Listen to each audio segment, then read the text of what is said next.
You're getting ahead of myself. But the trouble is, these Japanese didn't know any Chinese. And so they knew that's the only way they could tell the Japanese from the Chinese. When the interpreters tried to talk to them, they didn't know anything. And so what they do is they'd say, well, what do I do with these wounded Japanese? And they usually take them out in the jungle and shoot them. I mean, they got no place to keep them. Exactly. You got no place to keep them.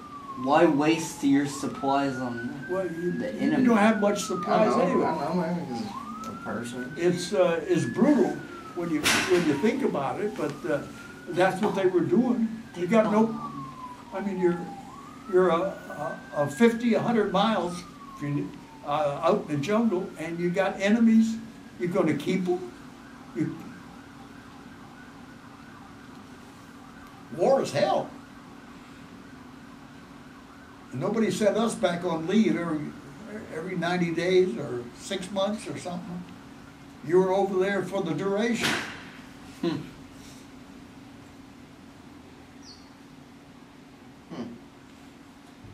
you have any more stories when you were like a kid? Any funny stories? Any funny stories? Probably. I don't remember that. Oh, I remember you were over in Cuba once. I guess you were in the army for something and you flew over to Cuba. Oh, no, I was out of the army. I was... oh, you just flew down there. No, I was a civilian engineer with the Navy Department. Okay. And they had flown... I had gone down to Guantanamo from... They sent me to Boston. And I got on a Navy cruiser. It was on a shakedown cruise from Boston down to Guantanamo Bay. Hey, there's not many people that say that. Yeah. And yeah. Are there any, you didn't see any terrorists. Must not be there.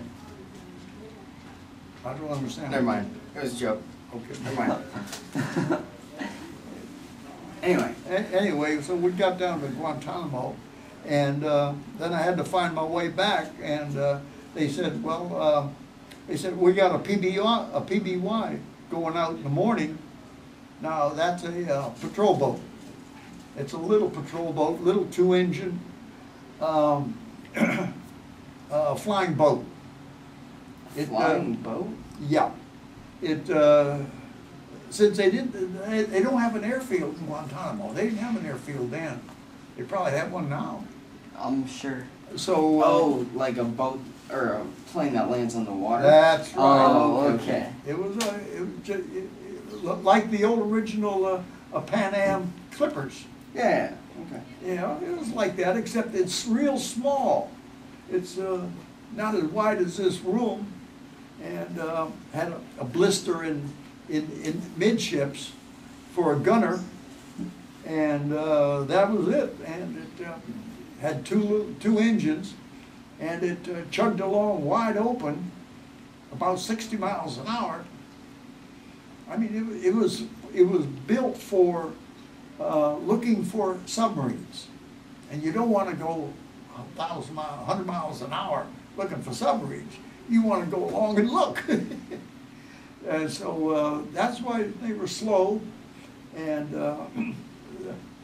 that's what this PBY was. And they said, hey, we'll give you a ride back to Key West in that thing.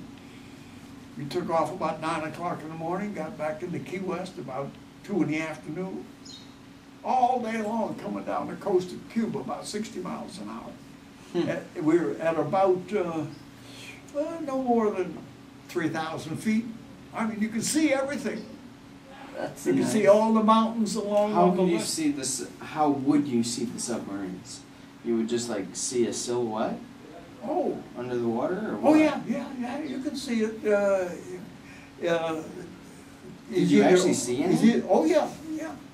Remember, most submarines when they're running, they're not down 100 feet or more. They're either on the surface or they're at snorkel depth. Snorkel depth would put them underwater about 10 feet, just so you can't see them from another surface ship. And that's do the submarine patrols. They used to do them all up and down the East Coast, off of Florida and North Carolina and South Carolina, all in Georgia. That was the shipping routes along there. And they used to fly PBYs up and down there looking for submarines.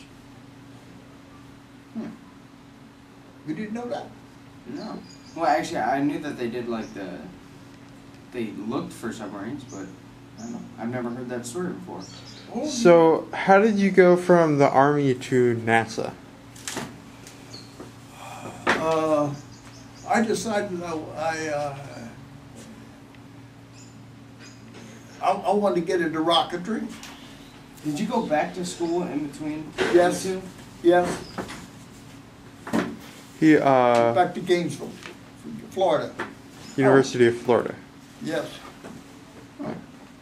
And then I went from there into, I talked to a recruiter up there in Gainesville. He came in there and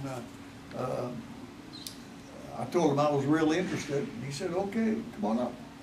They came up there, man, they offered me 5 jobs for, what do you want? One of these, one of these, one of these? Wow, just That's a from good an choice. engineering degree. Yes. Wow. Even back in then. Wow.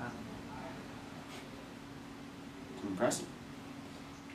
You had 5 jobs Whoa. waiting for you. Well, were they all like rocketry, like aerospace? Well, yes and no. You see, anything like any piece of machinery, like an airplane, everything is not doesn't have anything to do with air. It has more to do with engines and hydraulics and pumps and motors and communications, and that's what it is. And you put them all together, and lo and behold, you got an airplane. So this is the things you get into when you go into rocketry. Everything is not all rockets. Where'd you get that bike? Stolen. Your mom's still not back? No. She's been gone all afternoon. I know. Oh, they went to Publix. I've been to the Publix and back on my bike. Really? Oh, I rented it. It's Okay. mucho fun. Yeah,